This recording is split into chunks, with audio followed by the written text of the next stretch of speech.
Une quarantaine de personnes ont attaqué le commissariat de Champigny-sur-Marne en banlieue parisienne la nuit dernière à coups de feux d'artifice directement dirigés contre la façade du bâtiment. Ils ont essayé de forcer l'entrée du commissariat au moment où deux policiers faisaient une pause cigarette devant la porte d'entrée aux alentours de minuit. Pas de blessés, une personne vient d'être placée en garde à vue, mais des voitures ainsi que la porte d'entrée vitrée ont été dégradées. Pierre Herbulot, vous étiez sur place cet après-midi.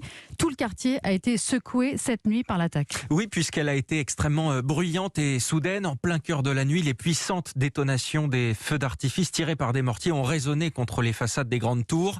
Carmen habite dans l'une d'elles, juste en face du commissariat. On a eu trop peur. Franchement, on ressent qu'on n'est pas en sécurité ici. Même les policiers, ils ne peuvent pas intervenir pour nous protéger.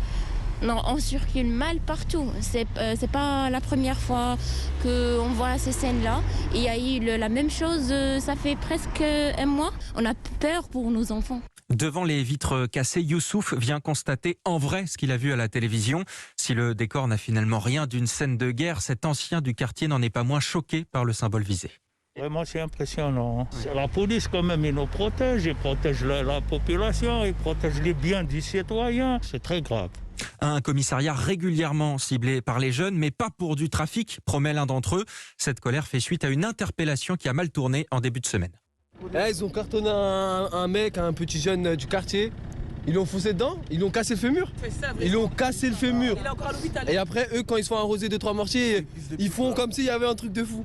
La présidente LR de la région Île-de-France, Valérie Pécresse, s'est rendue sur place un peu plus tôt cet après-midi pour apporter son soutien, demander des sanctions et réclamer plus de policiers sur le terrain. Merci Pierre Herbulot.